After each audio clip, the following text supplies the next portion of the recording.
Hey, well, welcome back to Harvest Online.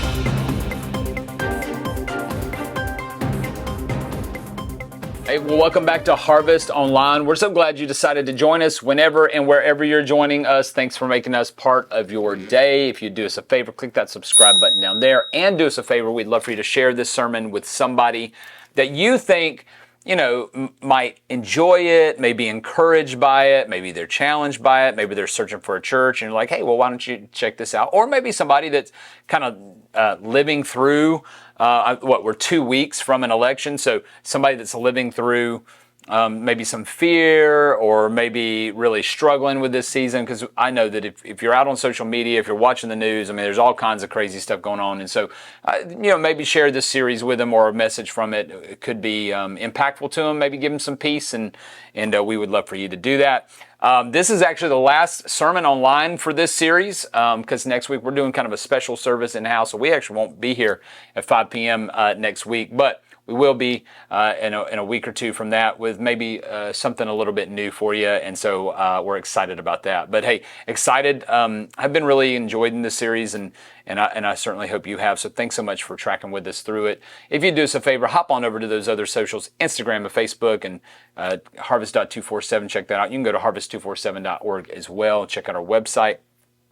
And we would love for you to continue to track with us. And so, we have 3 boys, and they like to play outside. And of course, when you're cutting grass or something like that, especially here in South Carolina in the middle of the summer, it gets really hot. And so what happens is you're playing outside, you're cutting grass, whatever, and your clothes get sweaty and you get dirty, and then all of a sudden you start smelling yourself. I know this is kind of nasty, and you're like, man, I stink, man. I gotta get these old clothes off, right? And I got to put on some new fresh clothes. And you go, you shower, you put on some new fresh clothes, and you feel like $1,000,000. You're like, gosh, fresh, it's clean, it's good. Okay, I feel great, proud of the work you did or the fun you had, and then you kind of move on. And so, we've all kind of had those experiences, right, where we've had something that was kind of old.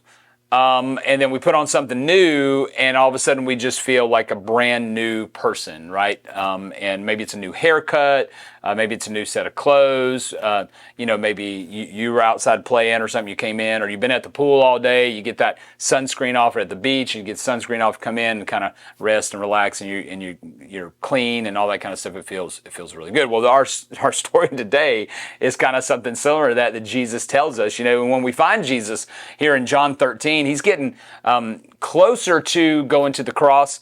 His time and things that he's involved with are becoming more intense.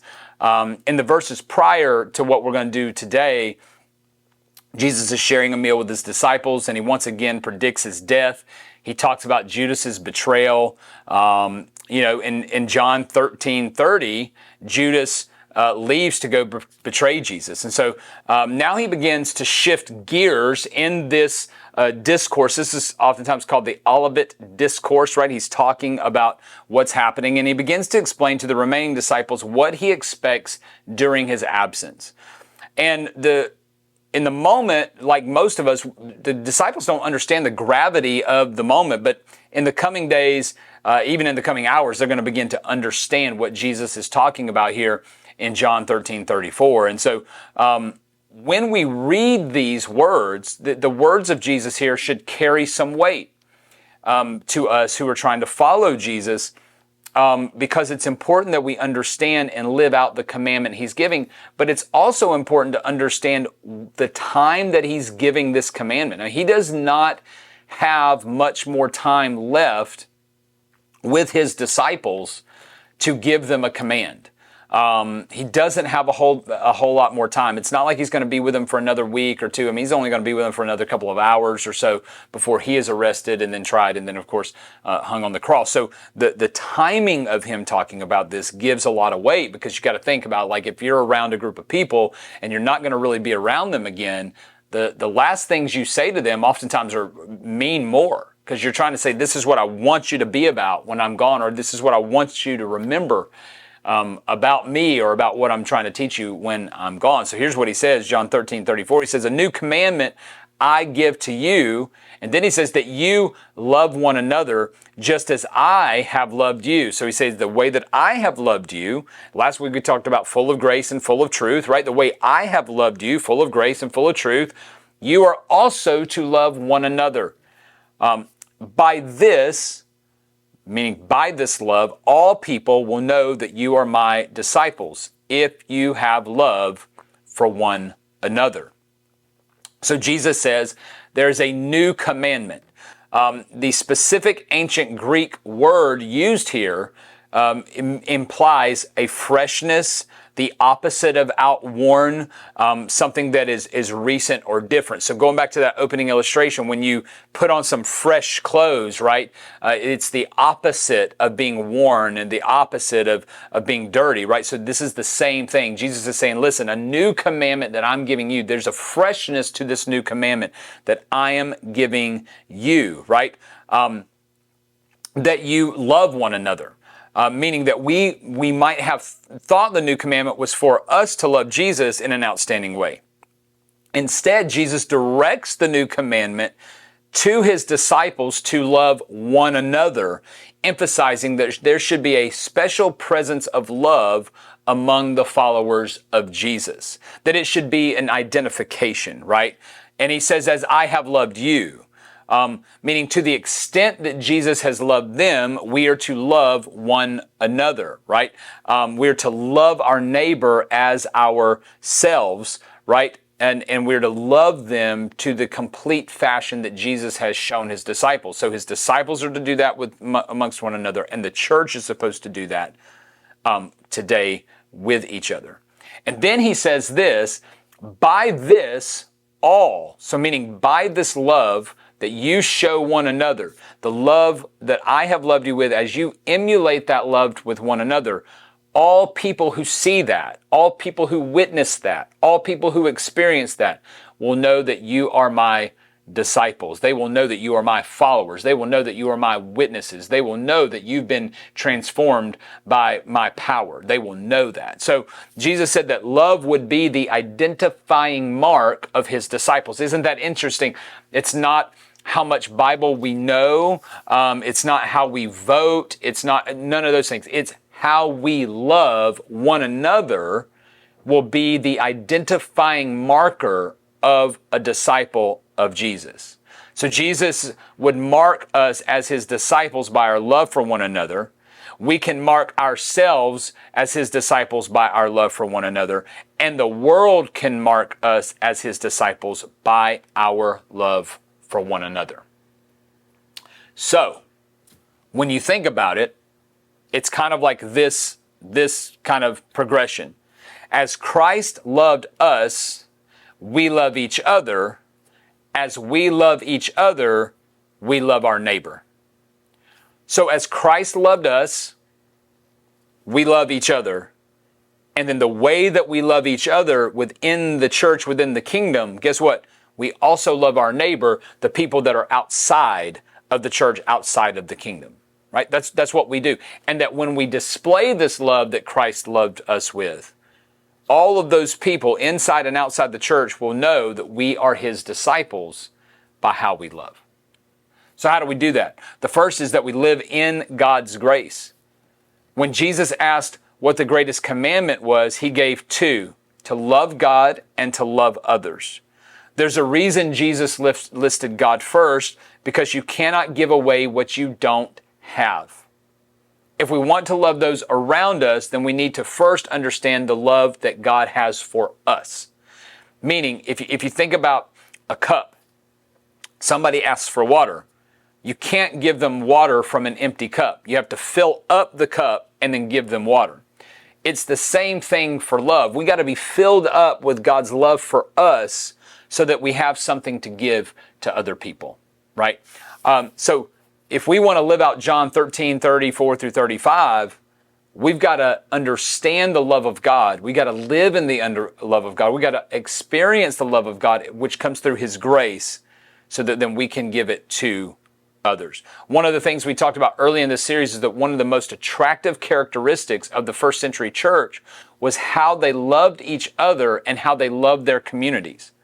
They never repaid evil for evil. They didn't try to get back at people. They served, right? All of these things.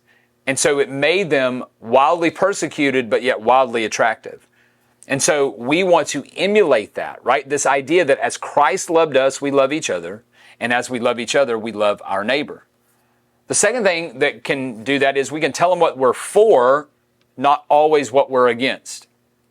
I think there's a book called Unchristian, and one of the quotes in it is, "We have become famous for what we oppose rather than who we're for."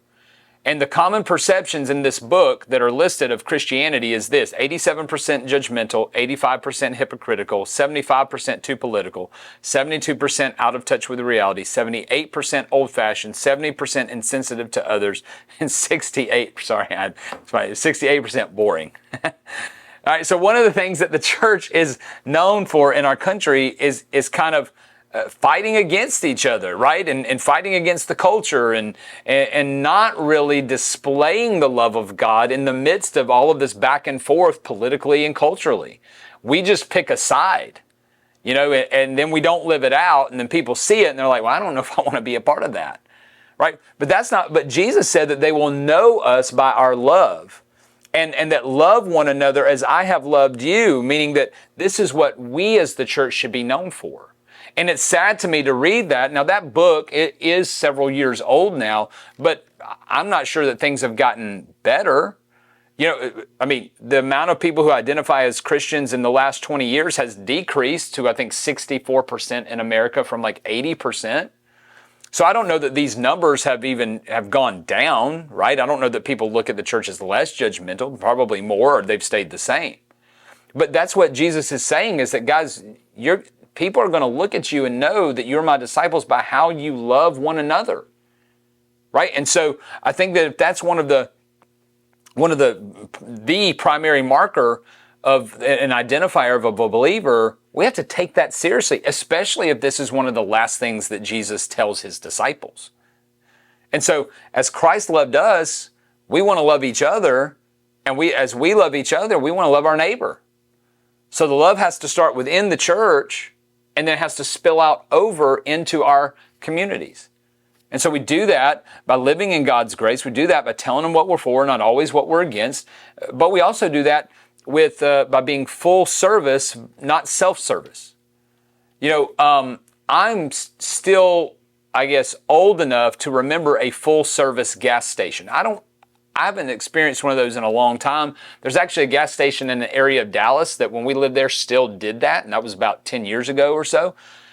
But I remember you would pull up to the gas station. I was a young kid, and an attendant would be there, and they would pump your gas. And while they were pumping your gas, they would wipe your windows down, clean your windows and do all those kind of things. And then, take the thing out, you'd pay them. It was like amazing, right? Now that's like luxury service, right? That's when you get that. But that used to be all of the time, right?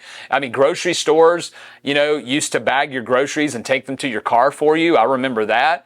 When you think about great service, you think oftentimes, especially in the fast food, think about Chick-fil-A, right? And they're very personal in their service versus, kind of McDonald's automated service. I'm not trying to put one down over the other, but one service is just better. If you go fly, I think this year, Southwest Airlines was rated the #1 customer service airline in the entire industry. And, while they may not be luxurious, their people are always friendly. They help you problem solve. They're fun. They let you have a great experience. If you've ever flown Southwest, that's one of our favorites to fly, right? And so when you think about those different industries and different companies and even full service gas stations, what was it? It was really all geared toward the other person, right? Not what they necessarily could get from you, but how you could serve them. And I think that that's one area that the church has maybe the greatest opportunity in, is that one of the primary ways to live out John 13:34-35 is to serve, right? And we want our service to be visible, right? In how we serve people and how we love them, right? That our service displays that we love other people enough that we're thinking about them to come and provide something for them, right? And then it helps place ourselves into other people's shoes. We get to go into communities that maybe we don't really identify with or understand what's happening, what kind of families they come from, and what challenges they have. And so then guess what? It gives us grace and it gives them love for them, right? It helps us to contribute to the better of those communities and to the better of the world, not only by showing the love of Christ, but again, then opens up the door that we can share the love of Christ, right? Because, when you think about the heart of the gospel, it really centers around grace and serving. Like God gave his son as a ransom for us so that all who would believe in him would have eternal life. Like that's kind of like a gracious service that God provided for us, right? And so, I think one of the ways, in addition to the other 2 points that we talked about, that we can live out John 13:34-35 is just be a people that serve, that display the love of God, that show our care and concern for various communities by how we serve people, right? It doesn't always have to be something huge, right? I mean, it could be a small gesture that makes a big impact. It could be little things. And so I think this commandment is so important because not only is it new, not only is it a freshness, it's like putting on that fresh shirt after you've been out working in the lawn or at the beach or something like that, and it's a refreshing thing. It's not just that it's that, but it's also an identifier of who the people of God are, right? That we're going to be known by how we love each other in the church and outside the church, but it's also one of the last things Jesus ever said to his disciples. And so this passage of Scripture carries more weight with it. It carries more weight to it. It's like, hey, if you're you tell the most important thing to the most important people before you leave, right? And Jesus says, hey, I got a new commandment that you love one another, and by this people will know that you're loved. So here's the thing. We want to be, we want to live in God's grace and his love. We want to tell them what we're for, not always what we're against. And we want to be full service, not self-service, to where we're serving people. Because here's what we want to know. We want to be examples of Christ. And so as Christ loved us, we want to love each other. And as we love each other, we want to love our neighbor. God bless you.